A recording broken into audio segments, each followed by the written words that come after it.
And he's waving the Canadian flag. You want to say hello so people can hear your voice? Hey everybody, this is Dave. I'm currently in my shop in Calgary. I love that. And I love that you actually have one of your units behind you. That's cool.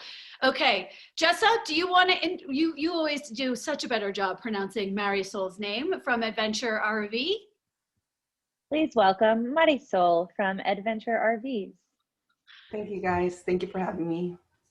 Okay, awesome. Thank you for coming as well. And then we have a dynamic duo, Rob and Brooke Lykins, who own RV Adventuring. Hi, everyone. Okay, I have to scroll through my gallery view to find you guys and your background. Gets a little challenging to see everybody, but I heard your voices, which is great. Cool. Okay, and then lastly, we have Michelle Ellsworth, and she owns Adventure Bound RV Rentals, her and her family.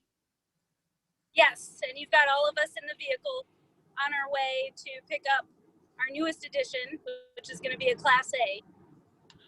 Wow, that's cool. And Michelle, let me tell you, the very first time that somebody's actually joining a panel while being on the road. That's kind of cool. Incredible. I wish you guys could see what we can see right now. We're at the northern part of Oregon.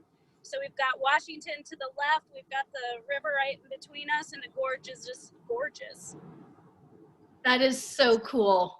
I wish we could see it too, but I am not going to ask you to turn the phone or the camera around. So you could describe it as you drive. We'll check in a bit throughout the hour. Okay, cool. It's 12:01. So I feel like we are pretty good to kick off. I would love to hear April's voice and just sort of anchor myself on where she is. Jen, I am currently Jeff today, so okay. Just doing a little doppelganger work here. And April, you can call yourself anything you want as long as you're there, because you are definitely heart of this community as well too. An interesting little fun fact I'll point out, guys. April's background is actually our last RV, the Class B Winnebago Revel 2019, I think. Jeff and I, that's the vehicle that we traveled in for 2 months during COVID when we were trying to get a handle of what was going on in states and parks, etc. And that beautiful unit there, in case you want to rent it yourself, is now owned by Rob and Brooke Lykins, who hopefully we'll talk about that a little bit throughout the panel. Anyway, good stories there. Good stories there. Okay, cool. So April, let's kick off. And then my co-pilots here today are April and Jessa. I'm not sure how many of you guys have joined our panels before, but what we try to do is keep it as interactive as possible. So you could always use the chat function down below and comment, and there'll be conversations in the chat function, as well as all your questions will bubble up to me so that I can make sure that your questions are getting answered with the panelists. But let me just start off officially by saying thank you very much to everybody joining us today. Seriously, the heart of what makes Outdoorsy great and the whole point of our brand is building community. We are not just a website, we're really a people-powered marketplace, and the heart of our marketplace has always been from day one, the owners who trust us with their vehicles and work within our community. So these panels have always aimed to provide rapid, consistent, and valuable information for you guys and a whole slew of resources by connecting you to people that within the community that you can reach out to, call, email, get to know, as well as capture all of their advice and recommendations across concerns or questions that they had while listing their RV and building their business on Outdoorsy. This is the very first industry panel of 2021, which is cool. The series that we kicked off at the beginning of COVID was called Mapping the Road Ahead. And so I guess we are mapping the 2021 road ahead. I've got a whole team behind me. I just try to do the best job in moderating the conversation, but how all this comes together is through a rock star team of at least 10 people that are really dedicated to putting all of this in place. I introduced Jessa and April, but there's a lot of other people. You'll probably hear their voices pop up as we go through that.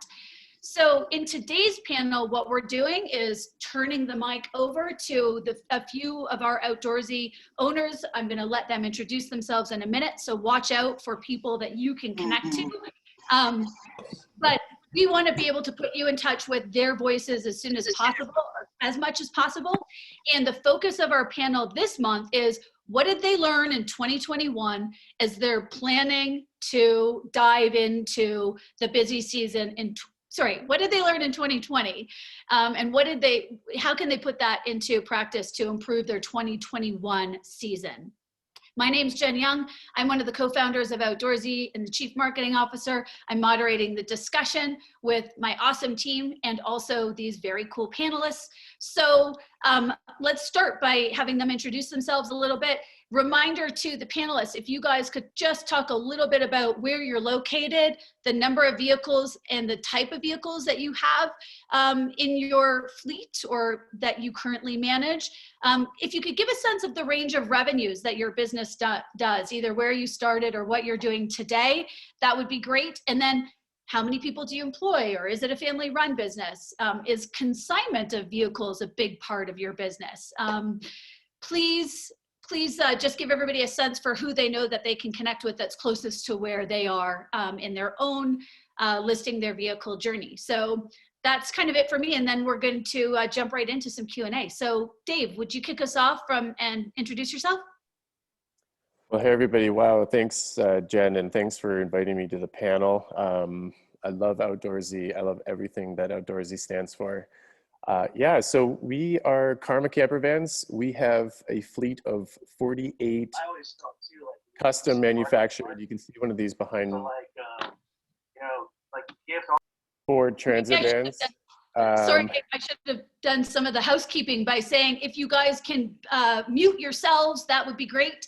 And then if you have comments or questions, just chuck them in the chat. Sorry about that, Dave. I didn't do a very good job on the housekeeping. I should have asked Jess or April to remind me. No, totally fine. Thank you. Yeah, I was hearing some background there too. Anyway, we have 48 custom converted Ford Transit vans ranging from 2018 to now 2020s. We have offices, or shops, I should say, locations in Calgary, Alberta, and Vancouver, BC, Canada. We've been operating since spring of 2018. And yeah, we're a small team, but growing. And I would say we have one of the largest fleets of this type of vehicle in Canada, certainly Western Canada. And we're excited to keep pushing ahead. Awesome. Did you say 45 units? We have 48 units. Damn. And do those units cross borders? I know, COVID days, it brings a whole new, perspective in the world, but yep, crossing borders. Awesome. Okay, cool. Yep. Perfect. Okay, Marisol from Adventure RV, would you take a minute and introduce yourself?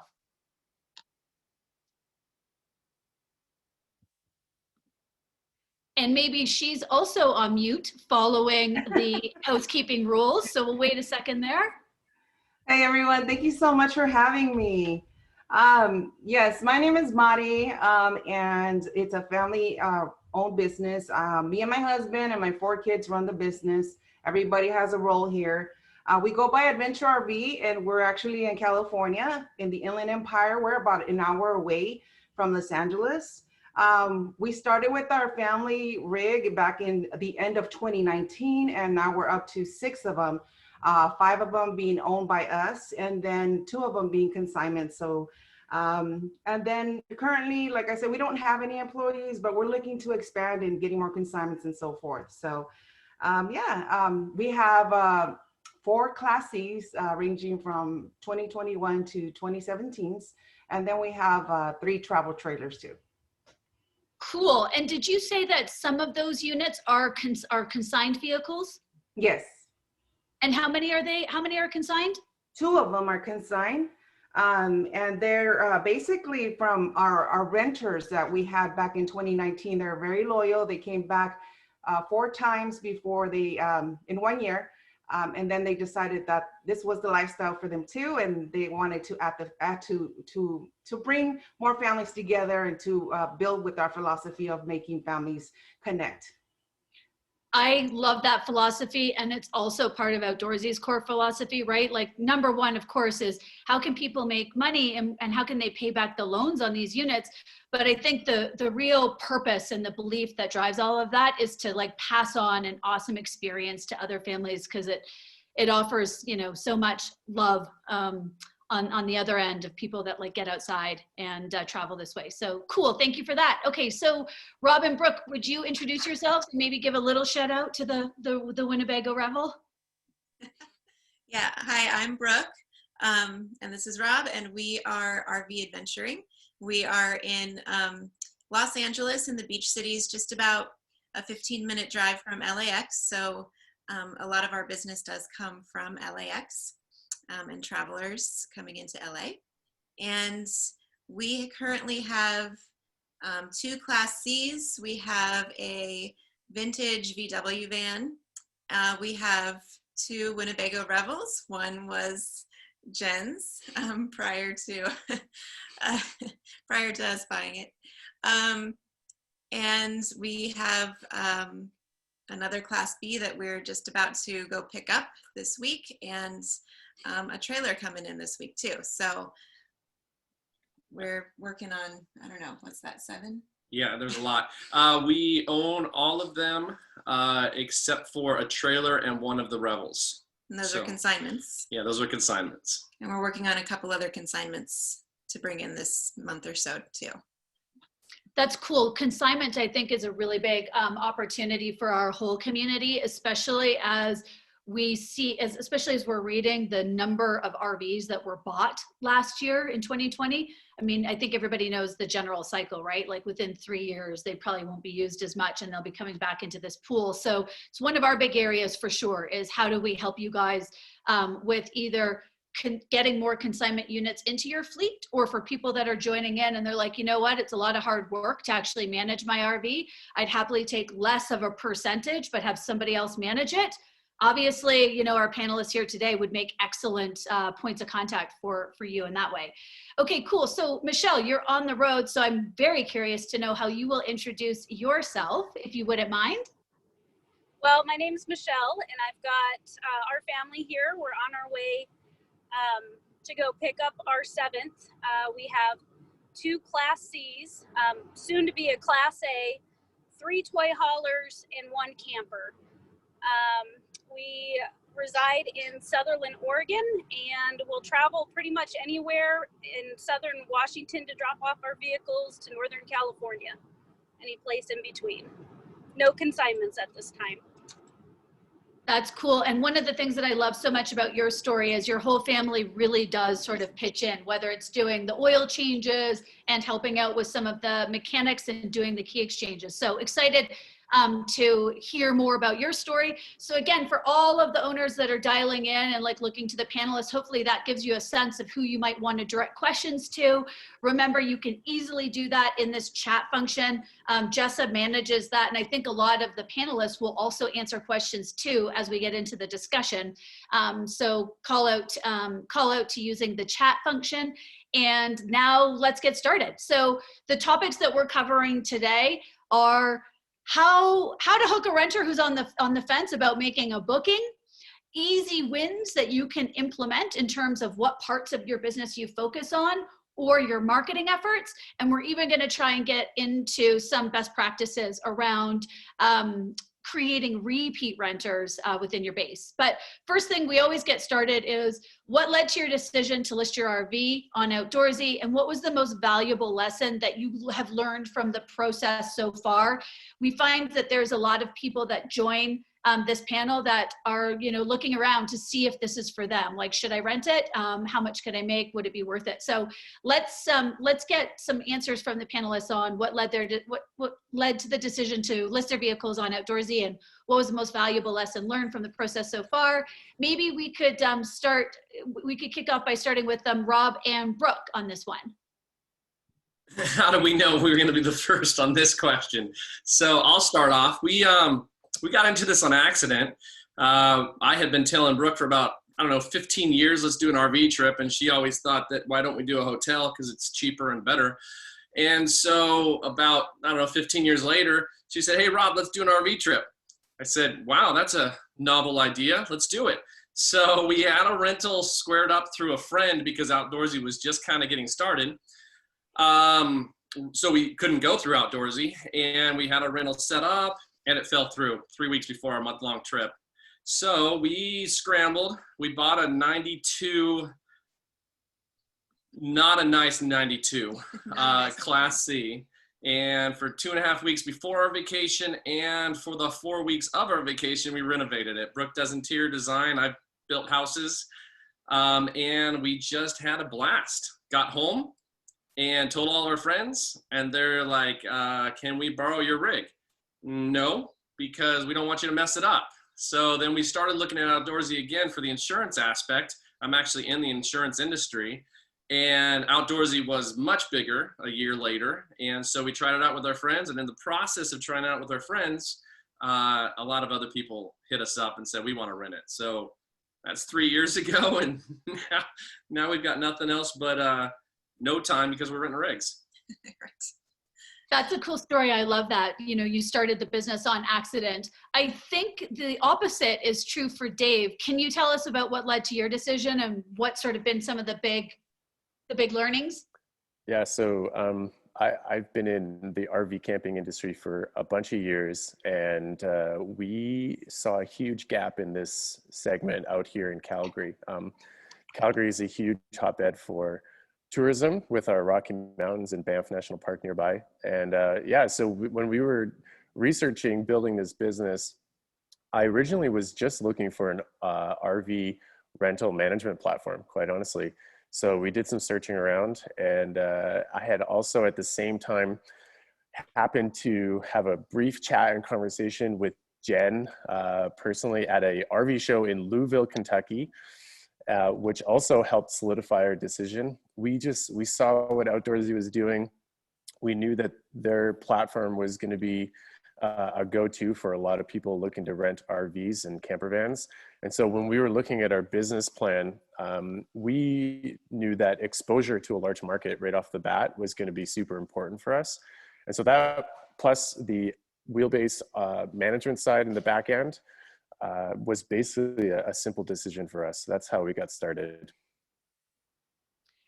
Yeah, it's and you've grown such a large fleet. What would you say is like one of the biggest learnings in terms of like getting started on that process? I think everyone could probably attest to that. Once you get something up online, you almost immediately want to change it, or at least soon down the road, you kind of want to adjust. And one of the things that I felt that we were adjusting all the time was the description of our vans, of our product in Outdoorsy, the photos that we included, the add-ons that we included, and we were always just tweaking throughout the first year, just making the photos better.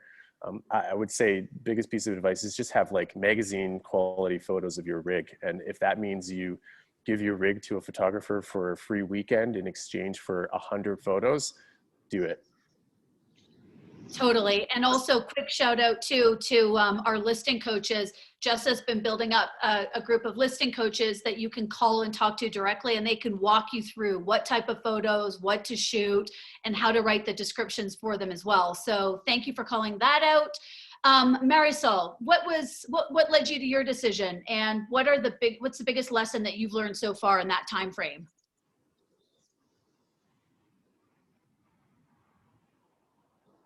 Sorry about that. My husband and I actually have been camping since we were kids. He was camping with his grandparents at a very young age, and I was camping with my family all over California. So it was a coincidence when we actually met in 2003, and we both learned that we love nature and we love camping, so it was a plus. So we started out with a little small Terry travel trailer back in it was in 1973. And from there, we started having kids. And so we outgrew our first little motorhome. And then after that, we continuously tried out different units. And then finally in 2016, when I quit my job, we bought our first brand new, nobody had ever, actually been in a brand new RV that fitted our family of four kids and our dogs as well. And so after that, in 2019, we decided that, hey, this is our passion. We love camping. This has been a part of our lifestyle. So why not give it a try and try to help other families to unplug and connect with nature and connect with their families. And so we basically started in 2019, the end of 2019. Yes. That's so cool. I love that whole idea, right? Do something that you love and it never feels like a job. Yes. Okay, cool. So then, Michelle, will you take us through what led to your decision and what's the biggest thing you've learned so far, especially scaling, I think, 7 rigs over the last year? Yeah, so our adventure started when we took on an exchange student who wanted to go to the Grand Canyon.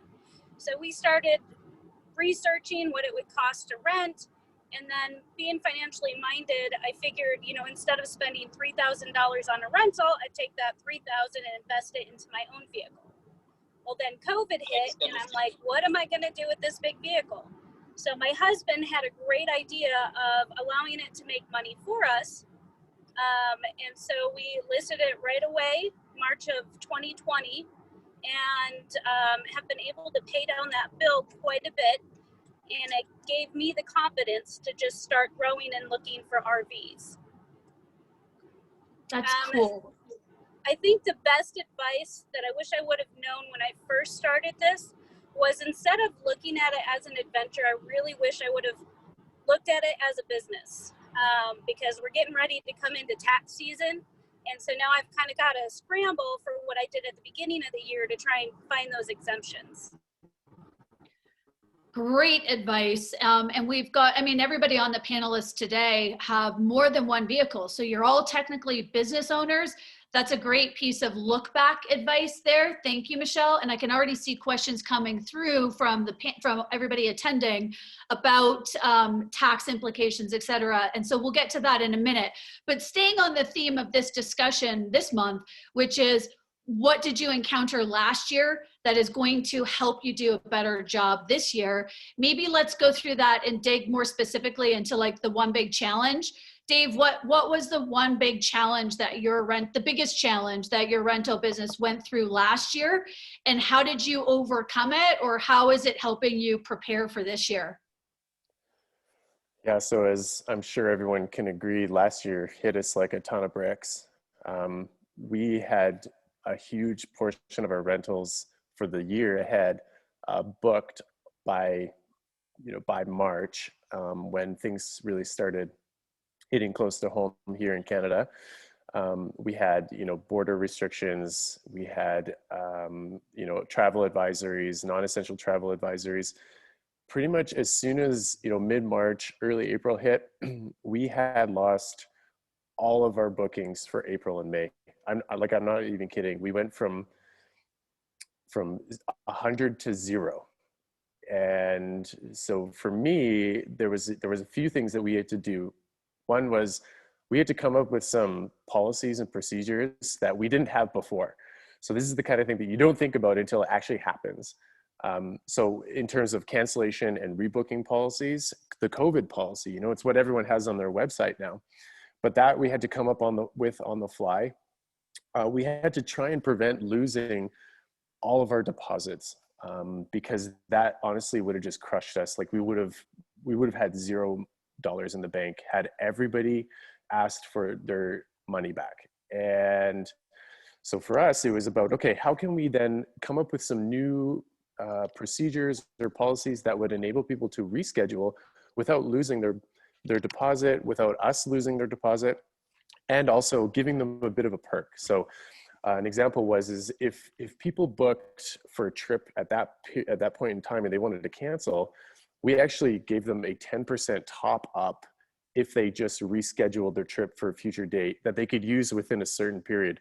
Our initial cancellation policy was a 1-year rescheduling policy, but then we extended that to a 2-year policy, and we were going to give them 10% top up on top of their existing booking. So that allowed us to keep all those deposits in the bank. The other thing we did was anyone who actually did want to cancel, we told them that they could then reuse that cancellation fee as a credit towards a future booking within 1 year. So, there were some pros and cons to each of their ways of either canceling or rescheduling, but that kept us afloat and got us through until the summer when things started opening up and we got bookings back. So that's kind of how I'm telling you, like, pivoting that fast and having a good team behind you that could make key quick decisions was what helped us survive. I mean, like, let's get right to it, right? The finances. That's, I think, what every family was rocked by. Those are really good examples. We also did the same thing on the cancellation policy by trying to take that like deposit and use it as a credit forward. So I love that idea. Also, just shout out to everybody who's joining in on the panel. You can always go and check out Dave's listings on Outdoorsy. You can check out all his vehicles. You can read his cancellation policies. You could read his listings. So another really great place to pick up suggestions and like, you know, sort of like borrow some good ideas from people that have some good experience. And the same is true for all of the panelists as well. So then maybe going back to Michelle, I mean, last year was a massive year for you, right? I mean, you acquired and like doubled your whole fleet. Can you sort of quantify what was the one biggest challenge and how did you use that to better ready yourself for this year? Yeah, so we had COVID just as everybody else did, but we also had the wildfires. And so we made our fleet available for firefighters and stuff like that, you know, to help with that. You know, in 2020, we weren't where we're at right now with all of the vehicles. Well, when the fires hit, we maybe had 2 or 3. And so since they were making their own payments, we weren't really considering that. You know, we weren't business minded at that point. And so, I mean, it was just a really great opportunity for us to be able to give back.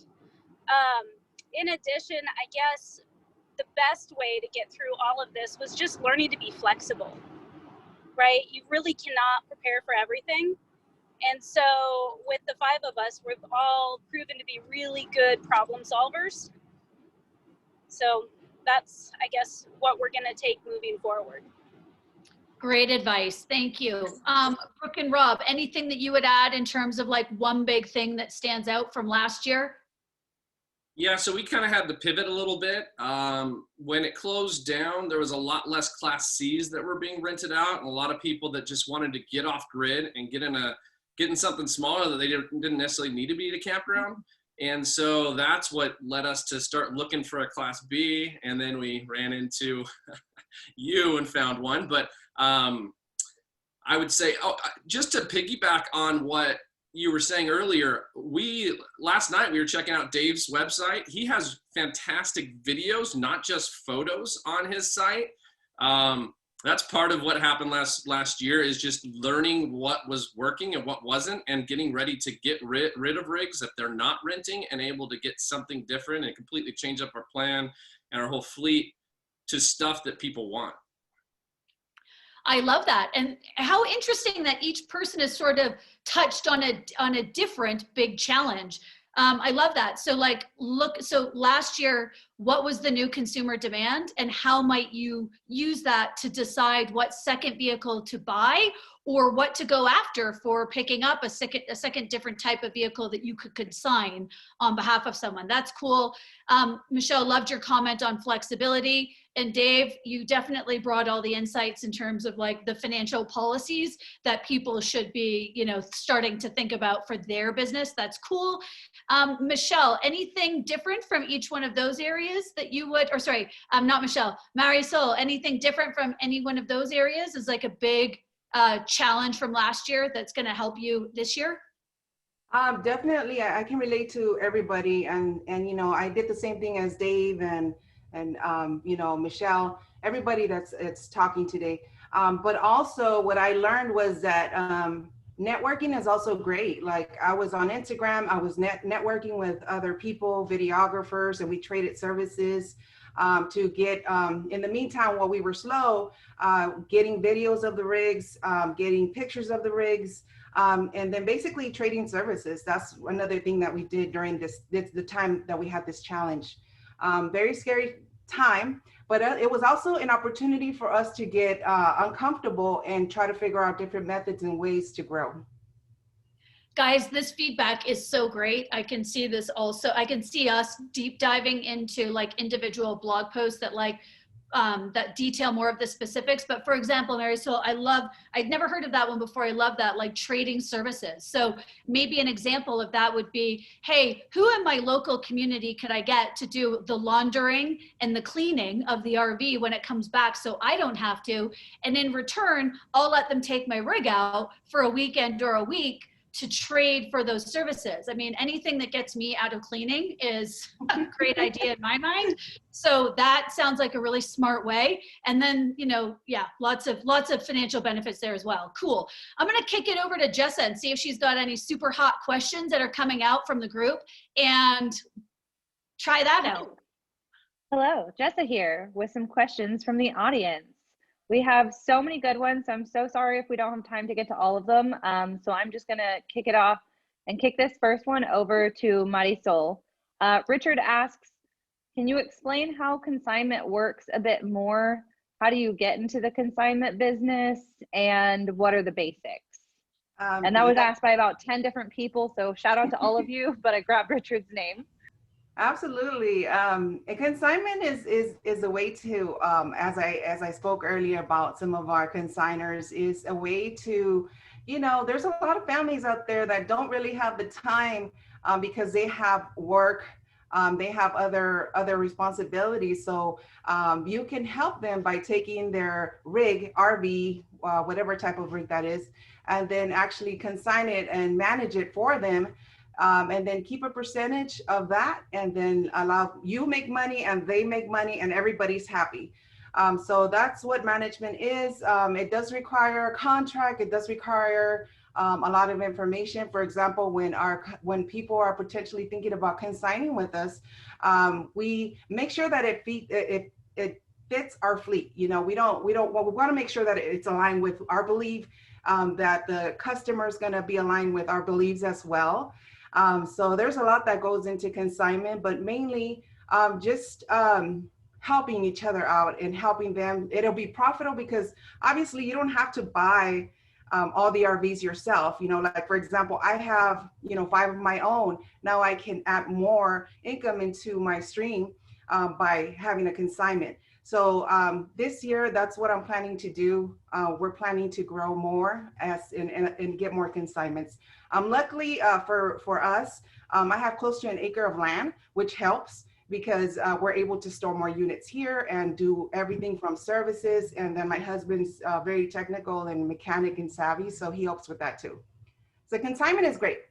And that's pretty awesome. Last tangent question to that, Mari, what is the average split on a consignment contract? Yes.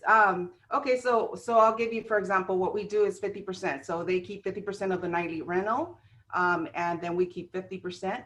And then obviously we allow them to keep the mileage as well because we think it's fair. And then other things that we do is we charge a lesser fee if we have to fix something on your rig. And we also take it to the dealership to get fixed if you have any warranties or issues. We're responsible for taking the rig in as well. Perfect, thank you. Next one is for all panelists. So I'm just going to say thanks, Joel and Brittany, for this question and then go one by one. Is everyone on this panel full-time or is this still your side hustle? Brooke and Rob, let you go first. This is absolutely still a side hustle for us, but it is probably a good 40 hours a week side hustle. more 40 a piece. Yeah, we work pretty hard getting everything done, especially like when people that are 200 miles away from us want it delivered and picked up, and we're like scrambling to, you know, take time off of our regular jobs or whatever else. No, Rob has a corporate 40-hour-a-week job. I homeschool my kids and run 2 other businesses as well. So we're pretty busy. Wow, wow, wow. All right, Mari, you're up next. Yeah, so basically we do this full time and we love it. And we're doing this full time because we do like a lot of deliveries. So obviously I have to follow my husband sometimes so he can get back home, or he'll Uber back home. We're in the process of buying a small economical vehicle to be able to tow when we deliver as well, or so that he can just go and I can handle another delivery or another drop off, whatever it may be. You know, I have to say thank you, Marisol. My husband's over here shaking his head. He's been saying that for the longest time. So, Jen, what's up? Thank you.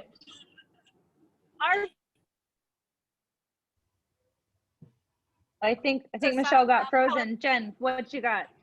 Thank you. Shout out on the delivery point before you move to your next question, Jessa.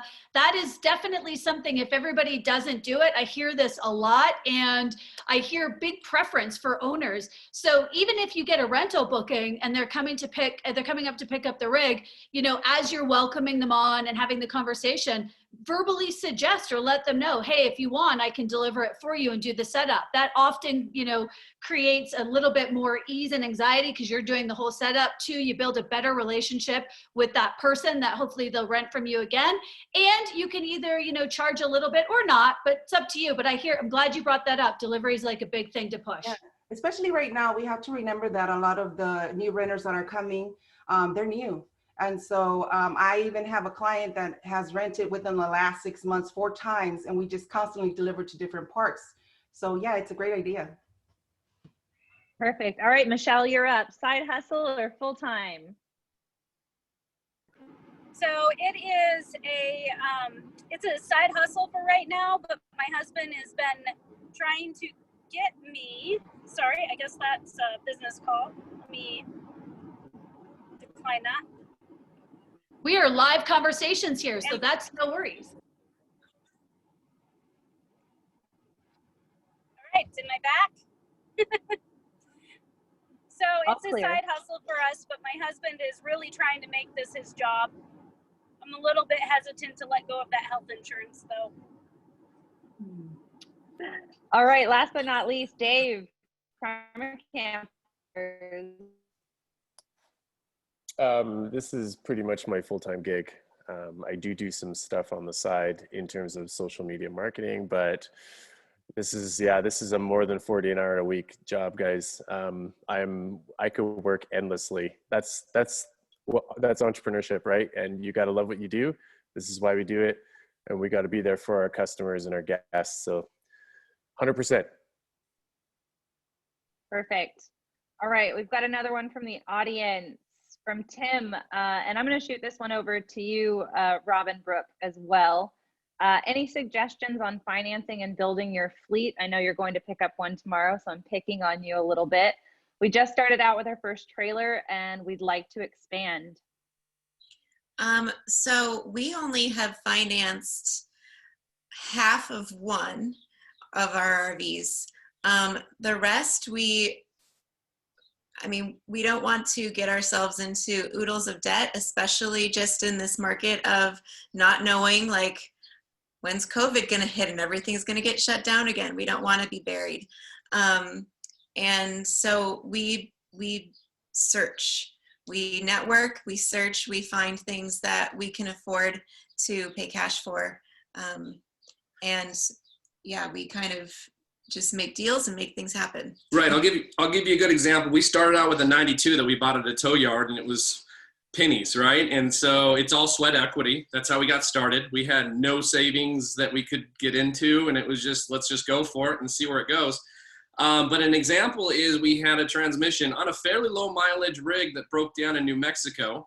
And so I'm calling in saying, I'm not coming in tomorrow to work. We're driving a transmission out to New Mexico to have it swapped out. When we were there, I started asking the guy at the yard if he had any rigs, and we found another Class B, and we're getting that pennies on the dollar because it's just sitting in the middle of nowhere. So just keeping your eyes out, looking around, Facebook Marketplace. There's a lot out there, even though you can't find anything.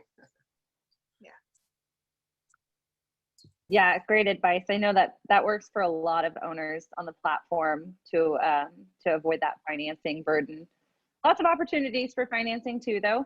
If you've got stellar credit and a good track record, there's lots and lots of ways that you can finance. All right, Marisol, I'm going to kick this over to you just because I'm pretty familiar with your fleet. This question's from Richard. How are people handling towing a nice trailer? I have a newer Airstream and I'm very nervous about allowing people to tow. So I'm just looking at doing delivery. Is this a huge problem? Why don't you tell them about Joshua Tree?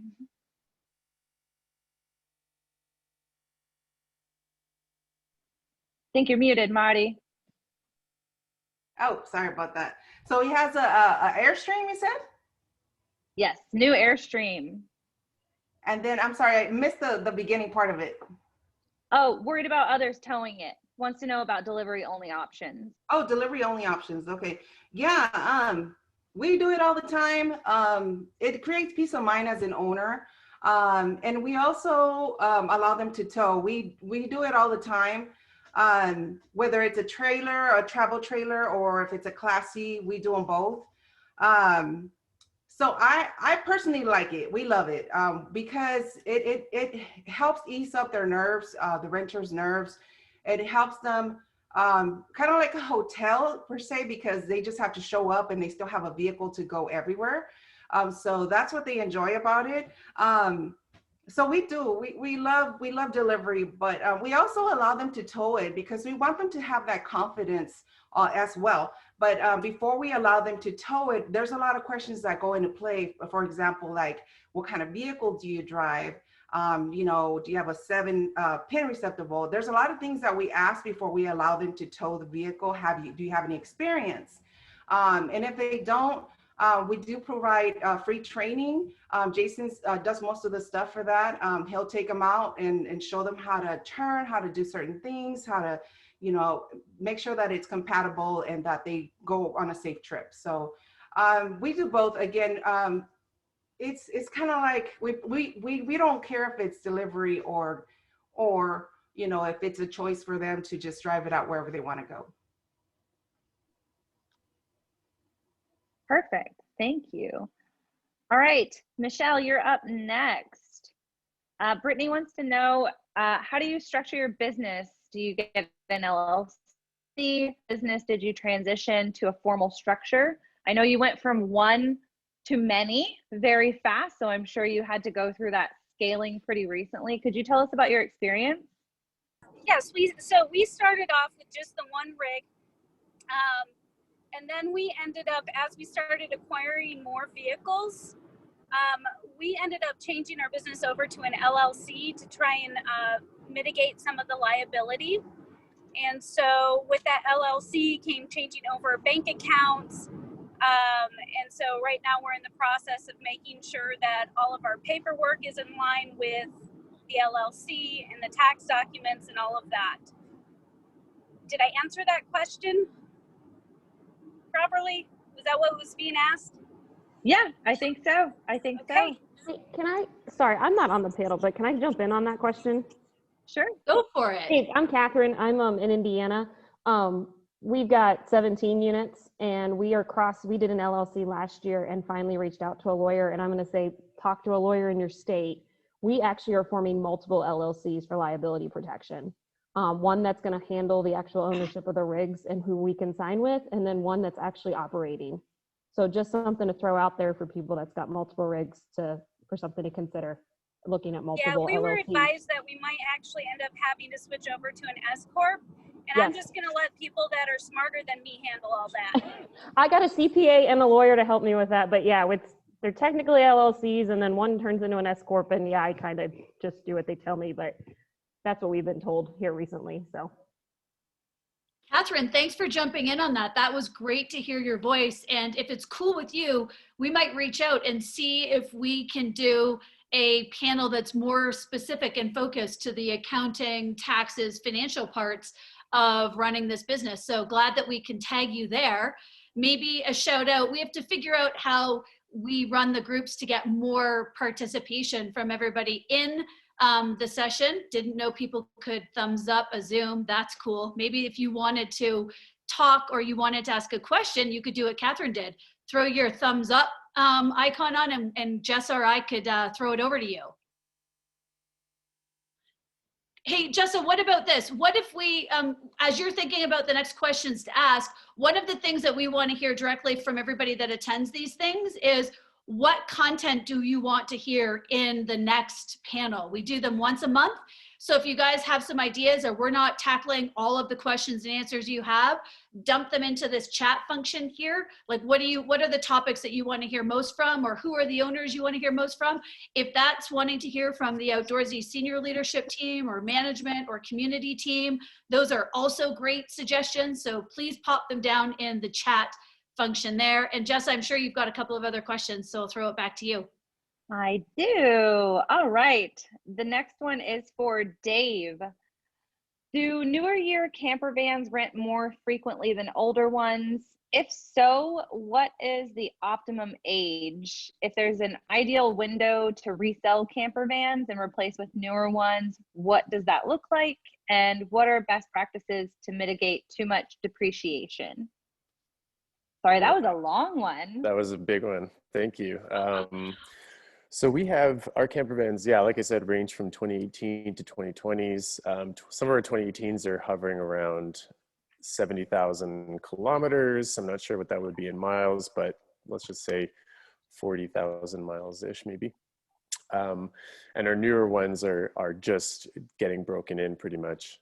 In terms of resale, our policy right now is we really want to run these units about 5 or 6 years. And the reason for that is because that's when our business model is showing us that we're going to get the most return on that unit.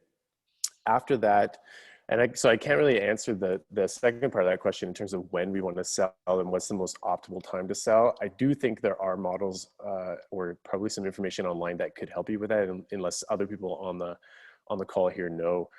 But we want to get the most mileage out of these vans as we can and get the biggest bang for our buck long term. We also have pooled our vans. So we have parent vans and what are called child vans or child vehicles. So when you go onto our website, you can see that we have a listing for Vancouver and then we have a listing for Calgary. Well, within that listing, as long as we have a child vehicle under those 2 listings available, that person will be able to rent that vehicle. And whether they get a 2018 or a 2020, it just depends on what's available. So we don't actually give our guests that option yet. And Jessa, this is a bit of a deviation, but I'm glad that Dave brought up child vans or kid vans, because this is a major topic for all of our renters, and that's seatbelts. And I can tell you, we were down, about 5 of us from Outdoorsy were down at the Florida Super Show, and so happy to see that Winnebago in particular, I think with Solus, their new product that's coming out, they're doing like the full shoulder straps in the van. So Class B with like really good shoulder straps, like that is a massive point of innovation. Really happy to see that in the product. I know that was a bit to replace coach. So, you know, when I'm ready to take my employee trip, I will gladly take a Solus out. It is my favorite of the Winnie series so far. So cute. Beautiful. Right? I'm Yeah. just a sucker for a pop top. What can I say? They really get me. It's like you end up looking like the cool 70s person while still being in something modern, right? Exactly. I got my cowboy boots and my bell bottoms ready to go. Let's Solus. All right, Robin, Brooke, another question for you. And I think we have time for one more that's for all of the panelists. And then I will kick it back over to you, Jen.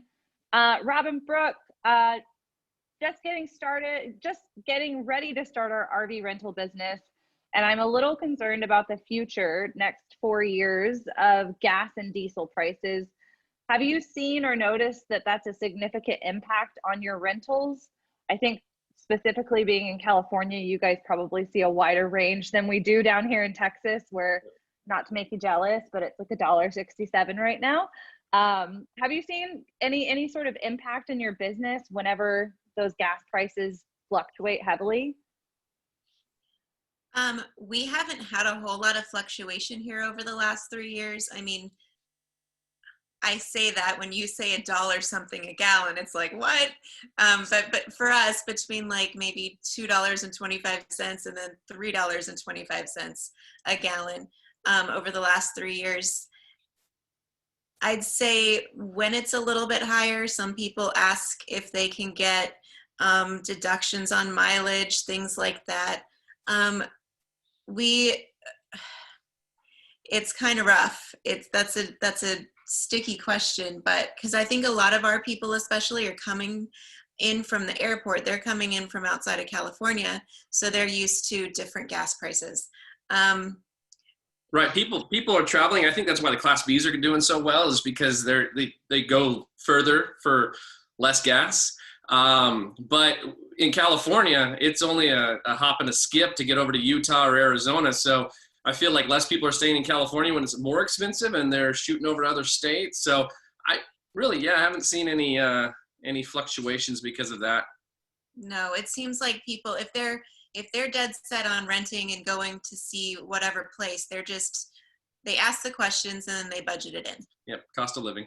I was going to jump in there to you guys and say the same exact thing. Like, you know, these people have been planning a vacation, and they're willing to pay for it, whether that means gas is expensive or not.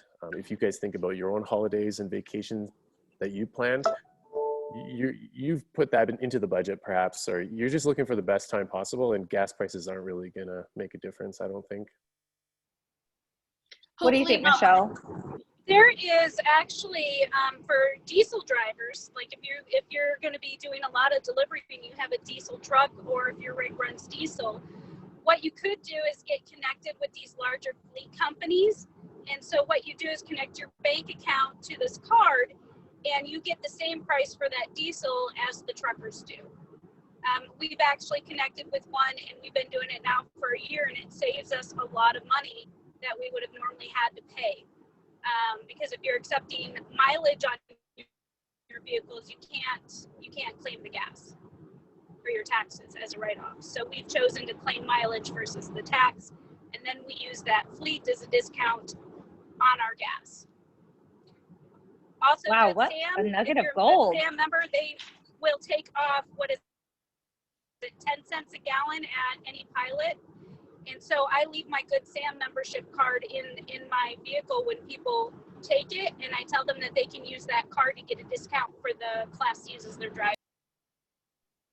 That's awesome. All right, Michelle, while I have you, I'm going to kick it over to the all panelists questions and start with you. So how are your bookings looking for 2021 so far? Have you noticed any interesting trends, like more young families booking, solo travelers, vice versa?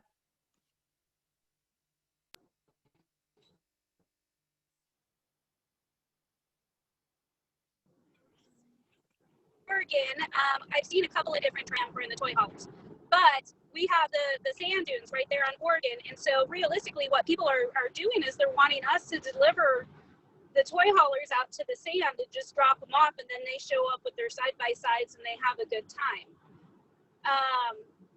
Other trends that we're noticing is that, because my husband also likes to fix up trailers, so that's kind of one of the ways that we've been able to get our fleet going, is he'll buy one that needs some repair, fix it, turn around and resell it.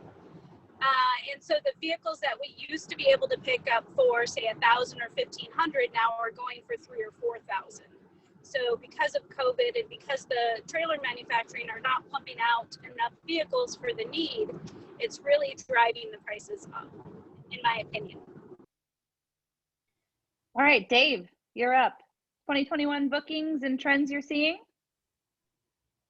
It's a slow start for us. I would say there's too much uncertainty right now. There's a lot of provincial and local lockdowns and non-essential travel advisories. Unfortunately, we're taking a harder edge approach, I think, to what's happening right now, and people are just a little bit hesitant to book anything for the sake of it potentially being canceled down the road. That being said, Valentine's weekend is almost sold out. Romantic van ride, I love it. Yeah, exactly. I'm going to be sending some not so subtle messages to a significant other who won't be named. All right, Madi, from Canada down to sunny San Bernardino, what are your 2021 bookings looking like?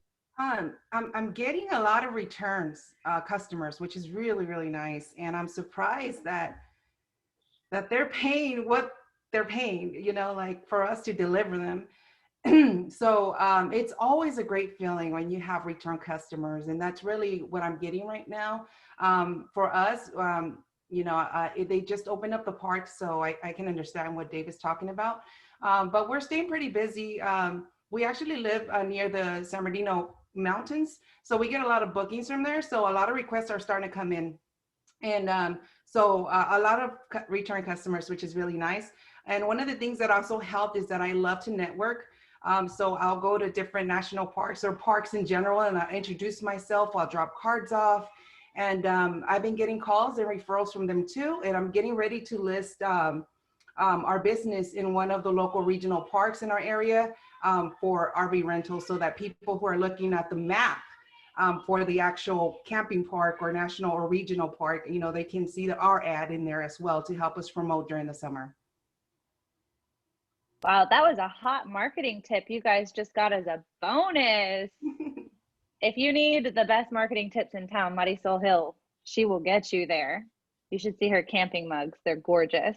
All right, last but certainly not least, the best beard in Outdoorsy and his beautiful wife, Rob and Brooke. What are your 2021 trends looking at? So far, it's been pretty slow. And I think for the same reason, we're in Los Angeles. And so, you know, we've got some of the more stricter lockdowns in the country. And, but it's starting to pick up. A lot of our renters are actually groups of friends, which is kind of new, I think. We've had a lot of families in the past, and lately it's been groups of friends. I think it's, you know, a way that people can gather safely and go have some fun together. She says slow, but I say half our fleet is out right now. It's given us a lot of time to do extra maintenance. I was doing oil changes and fuel filter changes and everything last night. So I don't know. I kind of like that it's slow right now because it's giving me time to get my rigs prepped for a busy spring and summer. So you're saying I have the opportunity now to buy something ugly, drive it to Brooke, and have her gorgeousify it? Now's the time. Now's the time. Perfect. I'm gonna jump on it straight after this and be right down. All right, Jen, that wraps it up from the accumulated questions that I have was able to fit in. We've got 4 minutes to spare, so take it on home. Thank you. That was so awesome. And yes, a woman's definition of busy always amazes me. It's amazing how much we can take on. Okay. So last but not least, what we're going to do is we're going to end these things out with a rapid fire question. So 3 questions, 1 word for all panelists. Before I ask those questions, though, I love what Karen sort of tapped us into with the thumbs up or the heart emojis. So if anybody in the attending today wants to ask a question, a burning last question, just give your heart symbol or thumbs up, and hopefully Jessa will be able to track that because there's pages of people's faces here. But if we can do it, then let's end with 1 last question. But before we do that, we're going to get into this fast fire round. So we'll start with Dave. Dave, what is your favorite rig type? Yours personally, not necessarily your business. What's your favorite rig, make, and model? I love fifth wheels. I think they're just the best home away from home. They've got high interiors. They're nice and, you know, I like fifth wheels. And you've got a sweet truck that you can detach and take wherever you want. Cool. Okay, Brooke next, and then Rob. What's your favorite make and model of a rig? I like the Ford Class Cs. Not Chevy. And the 4x4 Class B. Cool. Marisol? Oh my God, I love what I own. I don't rent unless I like it. So, and then I don't consign unless I know it's gonna do well in the market. But generally speaking, and I can't wait to own one, Airstream. And I love the base camp, and I also like the Bambis. And oh my God, don't get me started. You need to shut me off right now. Okay, well, I'm gonna transition to Michelle. Before I do that, I'm gonna tell you when Jeff and I when we first started this company, I don't know if you guys know, but we sold our houses, sold our cars, sold everything in the houses, and we moved into a Denali truck and a 27-foot Airstream Eddie Bauer, and I love that Airstream Eddie Bauer. So I'm with you there, Michelle. You know what? We sold it. Can you believe that? We shake our heads every day. We wish we did. Michelle, what's your favorite rig and model, or rig type and model? So I love the old Can-Hams. An old Cool. camper. I absolutely love those things. Awesome. Okay, second question, fast fire round. Dave, what is the biggest amount of money you made in a rental? What was your highest rental? I think it was almost $6,000. Whoa. Okay, Brooke and Rob. I think 10,000. Yeah. What? Okay, there's a story behind each of these, which we'll dig in for the next one. Michelle, what's been your highest rental that you have earned? 3,600 cash. Cash adds a whole other level, doesn't it, to earnings made. Marisol, your highest rental. We're gonna wait till We'll she never comes up. know. Buddy, you're muted. Sorry, guys. I'm the same. It's around 10 to 9 grand for one of them. Awesome. Okay, last question here, guys. Again, fast fire rounds. What is when we can travel? I know that differs depending on where you live, whether it's a province or a state, but what is the next place you personally want to visit? Dave. Gosh, I think I've had Newfoundland on my list for a long time. Beautiful part of the country. Okay, Brooke and then Rob. I would love to go to the south, like New Orleans, Georgia. Alaska. Ooh, I want to go to all these places. Michelle. Mine's boring. I would love to go back and visit family in Michigan. I haven't seen them in a long time because of COVID. You'll get back there. Don't worry. It's coming your way. Marisol. I want to go to Canada. I fell in love with it when I went once. So I want to go there. Canadians are good people. Let me say that. Okay, guys, just because we try to make sure that we wrap these things up on time, it's 1 minute past our allotted time, but let me just take a moment to thank our panelists. Seriously, we consider everybody in the community as, family, friends, and really admire what you guys are doing and building your businesses. You champion entrepreneurship. That's what we're all about. So again, thank you so much for joining. You feel free to reach out to whomever you want to on the panel. I'd like to say thank you to Dave Wald, owner of Karma Campervans. Thank you to Marisa Hill, owner of Adventure RV. Thank you to Rob and Brooke Lykins, owner of RV Adventuring, and our lovely new little Winnie Rebel. And thank you to Michelle Ellsworth, who owns Adventure Bound RV Rentals. Also, quick shout out, there's a huge group of people behind me and Jessa doing the moderating, the marketing team, the community team, the engineers, the product people, the customer service team. I could go on. There's a lot of people in this company that work 24/7 in the marketplace to help answer all your questions and make you guys the most successful. And they really help us prepare and get all of this organized. If you have any additional questions that weren't answered during this session, please submit them to panels@outdoorsy.com, and we'll work with the panelists to get those questions answered to you in the coming days. Also, we transcribe this content. We post it on our blog on outdoorsy.com/blog. Join the Facebook owners group that Jessa runs 24/7. Lots of this conversation continues there, or sign up for our emails where you will receive both on the owner side or the renter side some really engaging content. We'll see you next month. We do these every single month. Thank you so much for your time. I hope you have a great day. We thank you very much for being a part of this community.